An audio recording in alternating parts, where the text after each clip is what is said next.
Hey folks, this is Pat Quinn with the JoBlo Movie Network welcoming film fans worldwide for another round of Show Me the Sequel. As always, we're focusing on a genre film that never got the follow-up it perhaps deserved. I'll start with a quick recap, share some behind-the-scenes stories, and then pitch my concept for a sequel. Today, we're looking back at a film that many consider to be the first true horror comedy, An American Werewolf in London. Mashing up film genres such as horror and comedy is pretty common these days. Titles like Army of Darkness, Re-Animator, Scream, Fright Night, Zombieland, and more recently, Happy Death Day, have mixed belly laughs with high body counts. One of the best examples was Shaun of the Dead, which we discussed in a previous episode. But in 1980, no one knew what to make of John Landis' script. Studio execs complained that it wasn't scary enough to be a horror film or funny enough to be a comedy. The idea that it could be both just wasn't in their DNA. Sure, Young Frankenstein was a hit, and before that, Abbott and Costello met every monster on the Universal backlot. But those films weren't scary, and the script for An American Werewolf in London wasn't just scary, John Landis wrote it to be a hard R scary. The film sets a spooky tone right from the first frame. Two American college kids are backpacking through the moors of Yorkshire. David Kessler is played by David Naughton, and Griffin Dunne plays Jack Goodman. It's cold, foggy, and they're hungry. Eventually, they spot the lights of a small village and make their way to the local pub, a not-so-warm and friendly place called the Slaughtered Lamb. The locals make it clear that our heroes are not welcome, and they head back to the moors.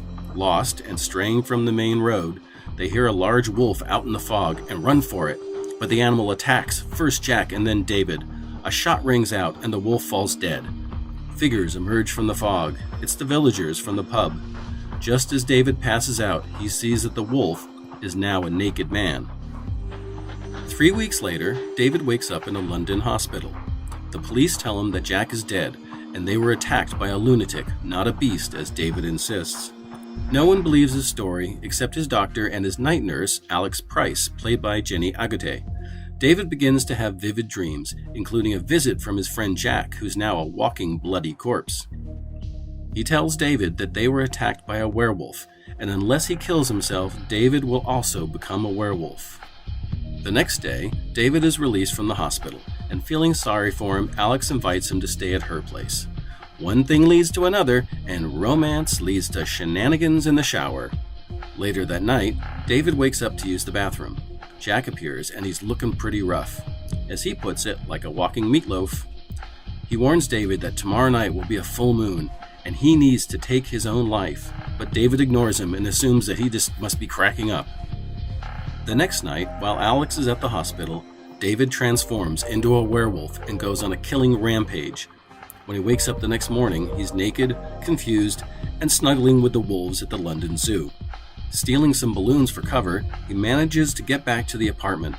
Alex gets home, and they go out for the day, hoping to cheer him up. But David sees a newspaper headline and realizes what he's done.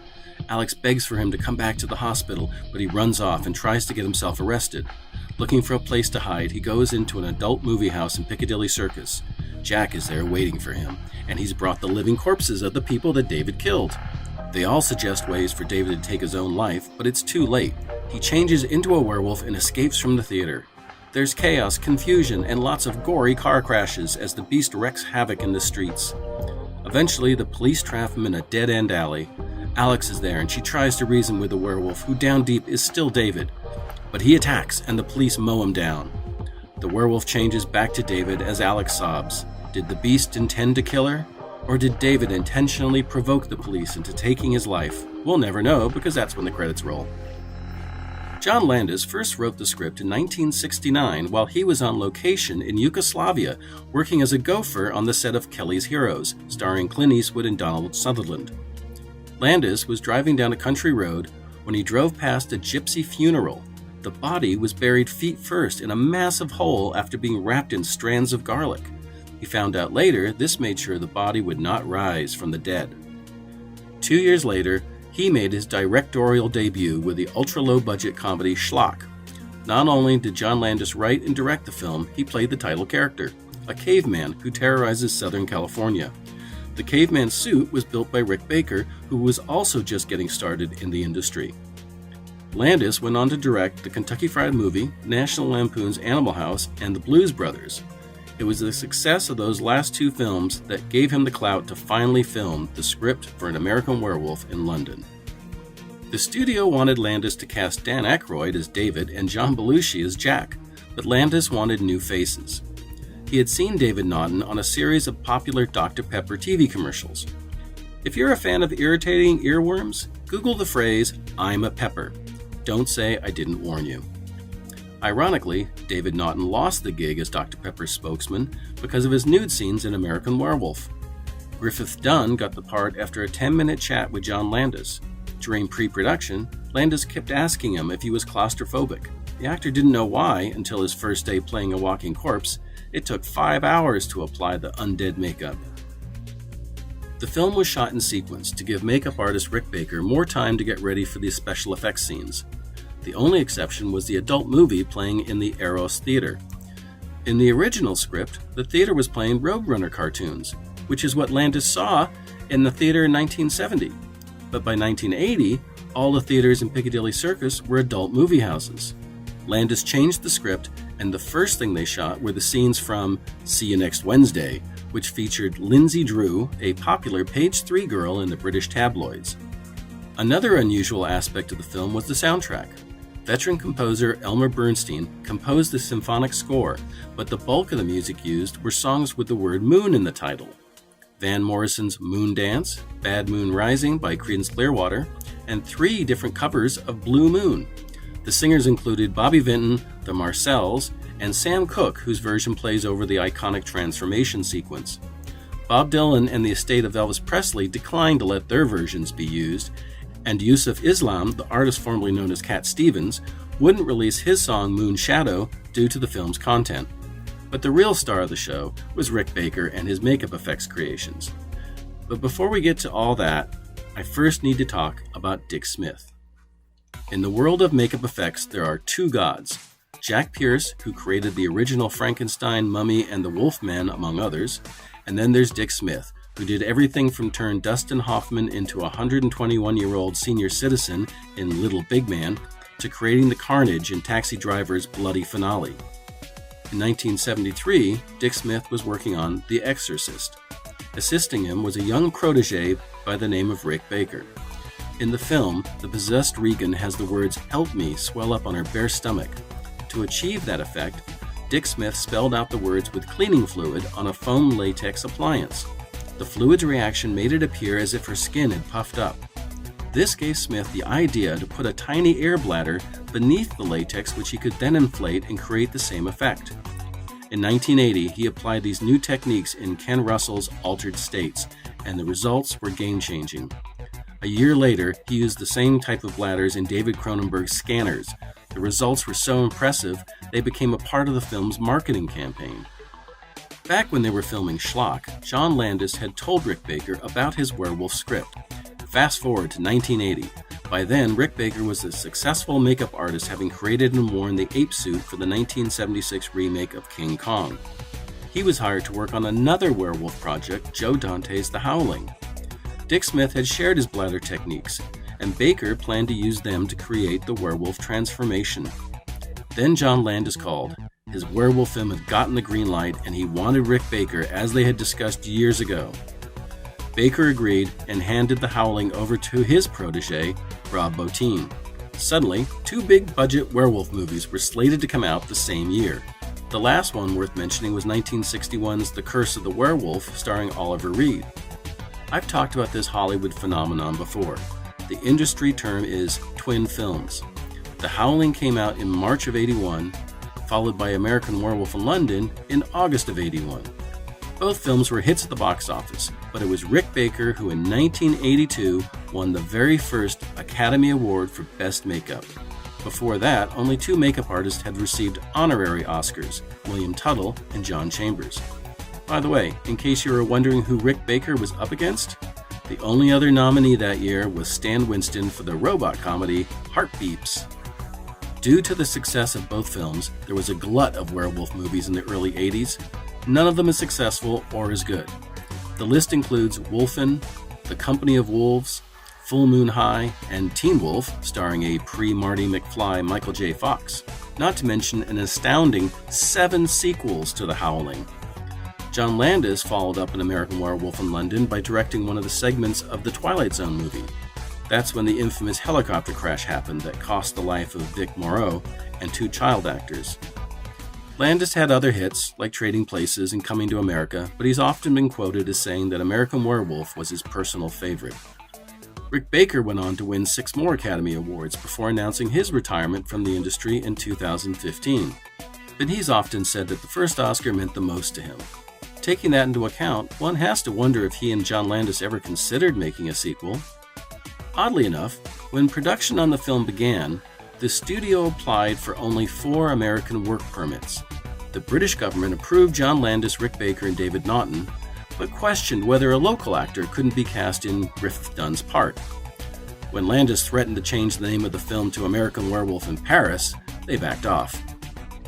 When filming was completed, both David Naughton and Griffith Dunn told the director that since the wolf hadn't been shot by silver bullets, he might have survived. They envisioned a franchise, but Landis wasn't interested. That is, until 1991 when he had a change of heart. Polygram Pictures, who had produced the first film, asked Landis to develop a sequel. His script focused on Debbie Klein, the girl that Griffith Dunn is lusting for in American Werewolf's opening scene out in the moors. Debbie gets a job in London, and she begins to investigate David and Jack's death. Many of the actors from the first film, including Jenny Agutter, were a part of the story, but the studio hated the script, and John Landis moved on to direct Innocent Blood, a horror comedy featuring vampires in New Jersey. Eventually, a sequel was made using John Landis's original joke title, 1992's An American Werewolf in Paris. This film is so terrible, I can't even be bothered to talk about it. Except to say that rather than use practical makeup effects, they went with CGI. Perhaps in 1992 the effects look good, but by today's standards, they're right down there with the Sci-Fi Channel's Mega Shark movies. The female lead is French actress Julie Delpy, who only 2 years earlier was making one of my all-time favorite films, Before Sunrise, with Richard Linklater and Ethan Hawke. I can only hope the paycheck was worth it. All in all, it was not a worthy sequel. In the past few decades, there have been a handful of werewolf movies, including Universal's millionth attempt at rebooting their classic monster franchise, the 2010 remake of The Wolfman, starring Benicio del Toro and Anthony Hopkins. It's pretty good, and Rick Baker did win Oscar No. 7 for his effects work. But for me, the only 2 films that have brought something new to the table were Ginger Snaps, released in 2000, and 2002's Dog Soldiers. Both are highly recommended if you haven't seen them. It's been 40 years, so why bother making a sequel to An American Werewolf in London? Like Shaun of the Dead, it has the perfect blend of horror and comedy. The opening scene on the moors is brilliant filmmaking. Right out the gate, it's funny and scary, and every scene with Griffith Dunn's walking corpse is hysterical in a grim sort of way. If a sequel could recapture that balance, I'd buy a ticket. So, with that in mind, here's my pitch for An American Werewolf in Venice. Fade in. A car enters an old cemetery in upstate New York. A middle-aged woman gets out and leaves flowers on one of the graves. The name on the tombstone is David Kessler. A few days later, she arrives in London. Heading down to Piccadilly Circus, she finds a kiosk stand offering a variety of guided tours. One of them is for the infamous werewolf murders that happened 40 years ago. According to the pamphlet, even though the police claim the murders were done by a rabid dog, eyewitnesses say it was a massive wolf. She and the rest of the group are led by their tour guide, Anthony, to visit all the murder sites, including the adult movie theater that the beast escaped from. The tour ends at the alley where the rabid dog was last seen, and an American tourist was accidentally shot by the police. Anthony sees the middle-aged woman standing alone and is obviously upset. He asks if she knew the man who was killed, and she says that he was her brother. Remember when David Naughton called home from a payphone right before he ended up in Piccadilly Circus? This woman is Rachel Kessler, the little sister that he talked to 40 years ago. Anthony offers to buy her a drink at the nearby pub. Rachel tells him that she's a journalist and she's working on an article about her brother. She's never believed the police report and has come to London to learn more. Anthony is also an American who came to London on vacation and never left. He's been running tours for years, but this is the one that's always fascinated him. He's even been to the spot where David and Jack were attacked and visited the Slaughtered Lamb pub. He offers to help her find out the truth, and she accepts. Spoiler alert, they're obviously attracted to each other, and so yes, there's a romance. They try to find David's original doctor, but he's passed away. But they manage to track down his nurse, Alex Cross, again played by Jenny Agutter. She's in a retirement home after suffering a stroke. Rachel and Anthony visit her in the garden. She can't speak, but gets upset when they bring up David. She's wearing his picture in a locket around her neck. When Rachel asks her if David was a werewolf, she nods yes. In her research, Rachel finds out that the madman who attacked David and Jack was named Tom, and he had just returned from backpacking across Italy, and that during the full moon, a month before the attack, he was in the city of Venice. If the supposed madman was bitten by a werewolf, that's where it happened. Rachel and Anthony fly to Venice. They discover that Tom had to cut his holiday short because his visa was revoked for trespassing on government property. Back in the early 1800s, Venice was overrun by the plague. Anyone infected was banished to a sanitarium on a nearby island known as a lazaretto, or plague quarantine station. Most of the island is covered with dense woods, but the ruins of the sanitarium are still there. Apparently, Tom rented a boat and went over there to go exploring. When the police arrested him, he was delirious after being attacked by what the police assumed was a wild boar, since they roamed the island woods. Rachel and Anthony rent a boat and head over under the cover of night. They explore the ruins of the sanitarium, finding hallways littered with the bones of small animals. They also find a scarf with the Union Jack. Perhaps it belonged to Tom. Then dark figures start to emerge from the shadows. A few of the plague victims are still alive. Well, sort of. Now they're gray, shriveled, living corpses who've been trapped on the island for centuries. They move slowly, and Rachel and Anthony easily outrun them. Rachel wonders how they've survived all this time. Then the clouds part, and the full moon gives them an answer. The plague victims transform into gray, shriveled, undead werewolves. They attack, and Rachel and Anthony escape into a crumbling graveyard. The werewolves chase them until they find refuge in the remains of a small church. They bolt the doors, and the wolves begin smashing the stained glass windows. There's a coal chute in the back that they can just squeeze through.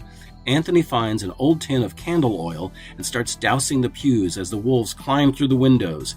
Rachel digs frantically until she finds a box of matches and lights the flames, then follows Anthony through the coal chute as the wolves grab at her feet. The church collapses into a ball of flame and she manages to pull free.